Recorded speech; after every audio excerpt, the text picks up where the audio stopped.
दोस्तों राम राम साहब, मैं थाको दोस्त थाको बैलू थाको मित्र हुकुम सिंह। आज हम पीडब्ल्यूडी डिपार्टमेंट में आए हुए हैं और बेसिकली जो नौलगढ़ में एक बहुत ही चर्चा के एक प्रोजेक्ट है जिसको बाईपास के नाम से कह रहे हैं, जो दुर्जनपुरा बाईपास से स्टार्ट होते हुए और फिर ढाकाई ढाणी, झाझर ढाणी, झंझाई ढाणी, सैनी नगर होता हुआ नौलड़ी पहुंचेगा। लगभग 10 किलोमीटर का है। इसके अलावा भी इसमें जिस तरीके से इन दिनों मार्किंग स्टार्ट हुई उसको लेकर कुछ लोग और ये कैसे जिसकी ज़मीन जाती है वो कंफ्यूज होना लाजमी है। उन विषयों को लेकर हम एक्शन साहब के पास में आए हैं और जानेंगे कि नौलगढ़ में इस प्रोजेक्ट को लेकर किस तरीके से अब तक क्या प्रोसेस रहा है। सर बहुत बहुत धन्यवाद समय दिया हो। तो सर इस प्रोजेक्ट को लेकर चर्चा है, लोग खुश भी हैं कि भाई बाईपास बन रहा है, क्योंकि बाईपास होता है किसी भी शहर का एक, ये कह सकते हैं कि एक डेवलपमेंट प्रोजेक्ट होता है और कहीं ना कहीं और भी संभावनाएं बनती है। तो इसको लेकर क्या अब तक अपडेट है सर प्रोसेस में? ये अपना नौलगढ़ बाईपास है। हम्म। 10.6 किलोमीटर लंबा है ठीक लगभग। है। इसके लिए 36 करोड़ का बजट आवंटन हुआ था, जिसमें 24 करोड़ सिविल वर्क के लिए और जी। लगभग 12 करोड़ अपने लैंड एक्विजिशन के लिए प्रावधान किया था। 2025-26 के बजट में। जी। ओके। नहीं, ये 25-26 में तो इसका अपने एलए का काम चालू किया, 24-25 का ये ओके। सेंक्शन है। ठीक है। ठीक है। हाँ। तो इसमें अपने लगभग 10.6 किलोमीटर लंबे में अपनी 6 रेवेन्यू विलेज आ रहे हैं। जी। और इसमें सैनी नगर में अपने सेक्शन 4 की कार्रवाई करी थी, हम्म। जन सुनवाई करी थी, हम्म। जिसमें सभी ग्रामीणों को अवगत कराया गया था कि भाई इस ऐसे तरीके से बाईपास इसका निकल रहा बाईपास है। रहेगा, ये इसका टेंटेटिव अलाइनमेंट्स है, किसी हम्म। को आपत्ति हो तो बताइए। हम्म। फिर उसके बाद में अपने सेक्शन 11 वगैरह की जो तो भी कार्रवाई उस करी। समय कोई आपत्ति वगैरह किस नहीं, तरीके से हमारे लोगों पास का क्या रेस्पॉन्स था? इसमें भूमि आपत्ति अधिकारी के पास आपत्ति आती है, हम्म। तो कोई आपत्ति नहीं आई थी। जी। आपत्ति आती तो उनको भी निस्तारित किया जाता है। जी। तो उसके बाद में अपन ने सेक्शन 11 की कार्रवाई करी थी। सेक्शन 11 में अपन ने इसको गजट में नोटिफाई करवाया था। हम्म। फिर उसके बाद में इसको नोट न्यूज़पेपर पब्लिकेशन में किया है अपन ने। दैनिक भास्कर राजस्थान पत्रिका में मिड ऑफ द फरवरी इसकी ओके। न्यूज़ पब्लिश हुई थी। हम्म। उसमें 60 दिन का फिर से समय दिया गया था। हम्म। किसी को भी आपत्ति हो तो भूमि आपत्ति अधिकारी को आपत्ति दर्ज करवा सकते हैं। ठीक है। 60 दिन होने के तो पश्चात। इसमें ये खसरा न संख्या सारी डिक्लेरेशन में आ गई थी उस समय कि भाई किस किस का खसरा आ रहा है कि। हाँ ओके। हाँ, उसमें बाकायदा पूरे रेवेन्यू अधिकारियों से वेरीफाई करवा के हम्म। और उसको ही अपने गजट नोटिफिकेशन में और जो न्यूज़पेपर पब्लिकेशन में डाला था उसमें ठीक है। बाकायदा क्यूआर कोड में सारी डिटेल्स गई है। ओके। तो उसके अकॉर्डिंग इनको 60 दिन में आपत्तियों का टाइम पूरा होने के बाद अपन ने इसका डिमार्केशन का काम स्टार्ट किया है। जी। तो जो अभी 2-4 रोज से स्टार्ट हुआ है। बिल्कुल। जी, इसको लेकर लोग कंफ्यूज रह रहे हैं, जैसे कि क्या होता है इसमें, आप जो आप डिमार्केशन करते हैं उसमें अपन क्या अपने वो क्या है कि फाइनल होता हाँ है? हाँ, अपने ये 30 मीटर की चौड़ी स्ट्रिप अपन ठीक है। अधिग्रहित कर रहे हैं। 30 मीटर। हाँ।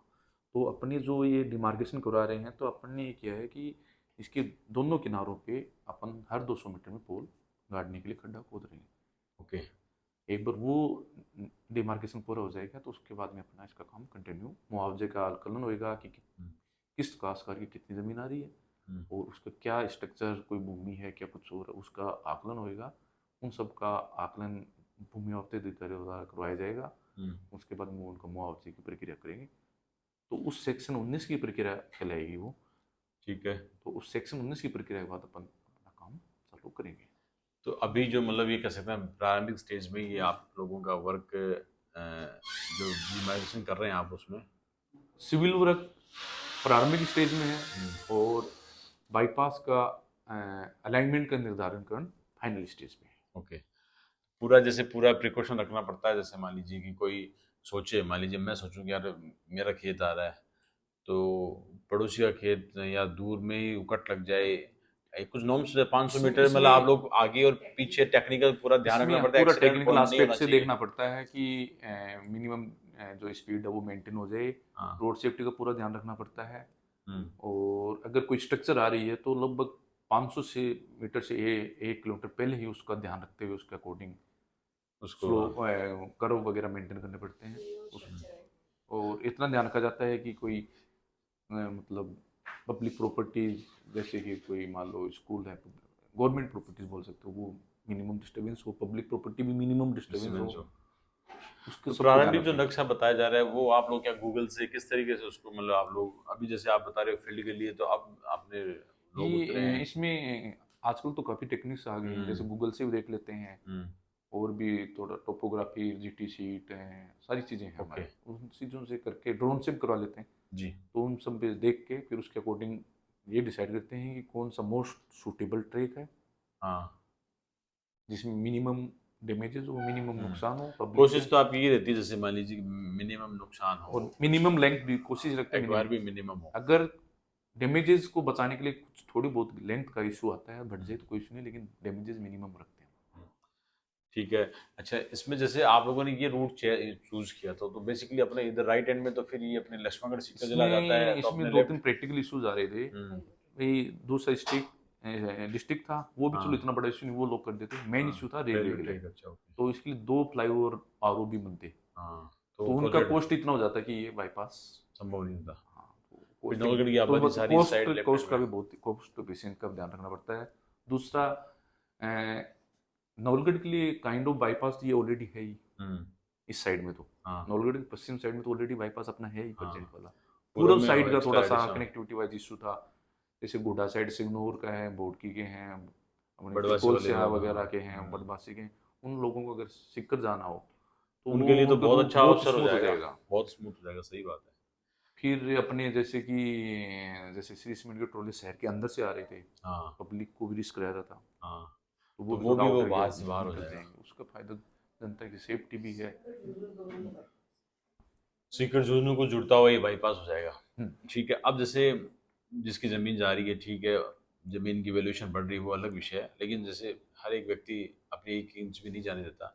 तो कितना इसको लेकर आप मुआवज़ा दे रहे हो? जैसे जो फलदार पौधे हो या उनका क्या मुआवज़ा, या फिर मकान-वकान उसका क्या रखा है? लैंड का मतलब डीएलसी रेट से कितना गुना ज़्यादा आप लोग रख पा रहे इसमें डीएलसी रेट से 2 से 3 गुना के बीच में वेरी कर जाता है मुआवजा की। डीएलसी रेट पे डिपेंड करता है, और लोकेशंस पे डिपेंड करता है, स्ट्रक्चर्स पे डिपेंड करता है, जो हैं? हाँ। कि भूमि वित्त अधिकारी के द्वारा कैलकुलेट करवाई जाएंगी। अच्छा, ठीक है, जो नॉर्म्स के अकॉर्डिंग होता है, तो जो भी है, मैक्सिमम हम मतलब वो जो। पूरे इसके अधिनियम के एक्ट है, पूरा उसके अकॉर्डिंग ही किया जाएगा। ठीक है।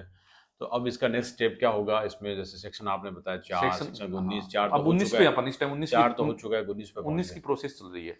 उसमें क्या होता है? 19 में अपन अपने बाईपास में जो जमीन आएगी हाँ, उसका चिन्हीकरण हो रहा है, हाँ, उसमें उसका मूल्यांकन होएगा, हाँ, उसमें आ रहे स्ट्रक्चर्स का मूल्यांकन होएगा। ठीक है। फिर उसके अकॉर्डिंग काश्तकारों को बाकायदा तामील करवाया जाएगा कि भाई आपका ये ये से इतना ज़्यादा है। इतना आ रहा है, हुँ, ये आप अपनी डिटेल्स दीजिए, बैंक डिटेल्स जो भी, हुँ, वो सारी प्रक्रिया हुँ। एलओ भूमि वित्त अधिकारी द्वारा। अभी ढाका-ढाणी वाले में हम लोग वहाँ मौके पर गए, जैसे फिर वो आपसे मिले। हम्म, जैसे मेरे पास फीडबैक आया, अभी हमने उन जो अभी श्रीनगर वाले लोग मिले, तो वो बहुत अच्छी कन्विंस भी हुए।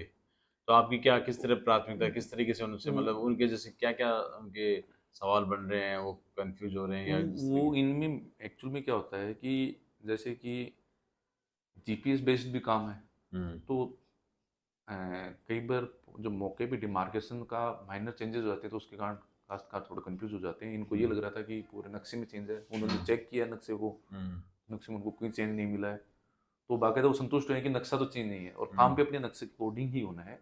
तो उसमें कहीं पे ठीक है, कई बार एरर्स हो जाती हैं, हुँ।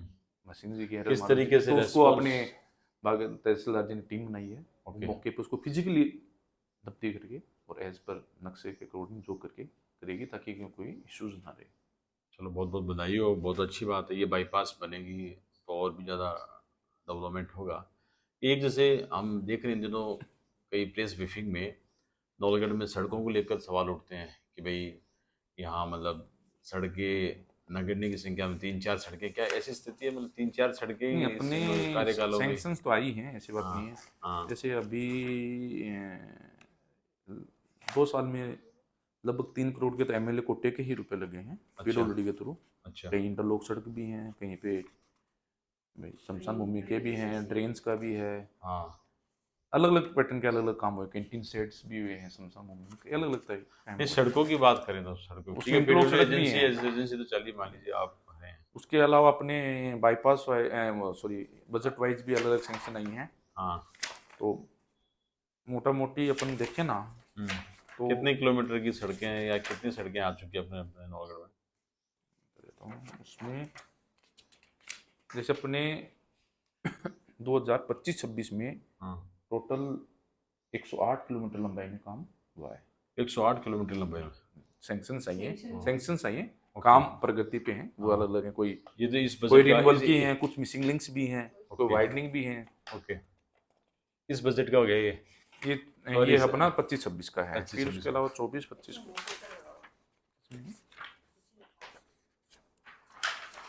उसके अलावा अपने जैसे प्रेजेंट में 2 अटल पथ सैंक्शन है, अच्छा, अटल पथ दादर भी है, नौलड़ी है, हाँ। एक रोड में बन चुका है।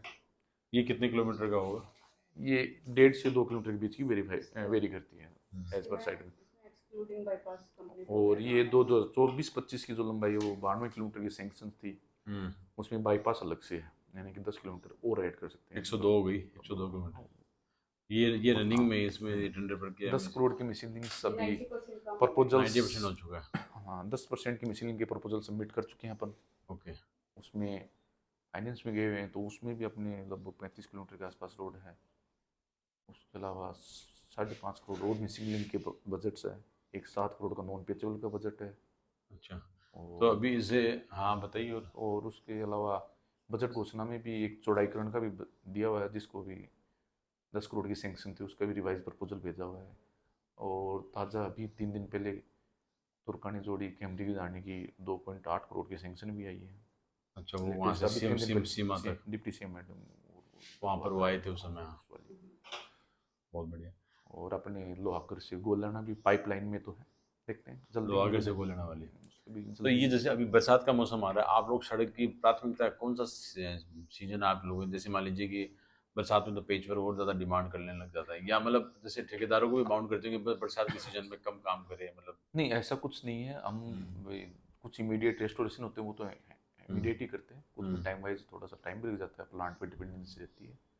बाकी डीएलपी रोड्स को तो हम डीएलपी रोड तो ठेकेदार से हैंड टू हैंड ही अटेंड करवाते हैं, और कुछ रेन कट्स वगैरह हैं वो भी हैंड टू हैंड कर लेते हैं। मिट्टी वगैरह का उसमें टाइम लग जाता है, थोड़ा सा प्लांट पे डिपेंड ऑन का। और उसके अलावा अपने पेचों का अभियान चलेगा, उसमें पेच का कार्य भी करेंगे। अभी लोहागर मेले की भी तैयारी करनी है, जल्दी है। उसमें आप वो लोहागर में जो परिक्रमा वाला उसमें लोहागर में परिक्रमा में, हाँ अपने उसमें लोहागर में एक खाक चौक के पास अपन ने एक अल्टरनेट रूट भी तैयार किया है, जिसका काम चालू है। अच्छा, हाँ, वहाँ पे वो पहले एक ही ट्रैक था खाक चौक, बाद में चौड़ाई कम थी, उसी में पब्लिक को जाना रहता था, उसी में से आना रहता था। अपन ने एक अल्टरनेट रूट तैयार किया है ताकि मेले के टाइम वो वन वे टाइप में हो जाए, तो भगदड़ जैसी स्थिति से बचा जा सके। कम्युनिटी हॉल की भी नींव खोदी जा चुकी है, उसका काम चल रहा है, पीसीसी का काम हो रखा है। और उसके अलावा वहाँ पे कुछ जैसे बड़गट्टे थे, उनके भी जब पब्लिक श्रद्धालु वगैरह आते हैं तो उनके बैठने के लिए वहाँ टीन सेट भी लगेंगे, टॉयलेट्स भी बनेंगे, तो उनका भी काम चलिए जमीन बहुत की बढ़िया। उपलब्धता के हिसाब तो से किया जाएगा। हमारी ये एक्शन साहब से बात हो रही थी जो बाईपास का जो विषय था उसको लेकर, इसके अलावा भी सड़कों का क्या स्थिति है डोंगरगढ़ की, उस विषय में हमने बात करने की कोशिश की है। आप भी कुछ बता रहे होगे, तो ये बहुत हमारी एक सार्थक चर्चा है, और इस बारे में जिससे लोगों को एक अपडेट रहे कि क्या बाईपास में किस तरह का प्रोसेस हो रहा है और किस तरह से लोगों की शिकायत का समाधान हो रहा है। धन्यवाद, धन्यवाद।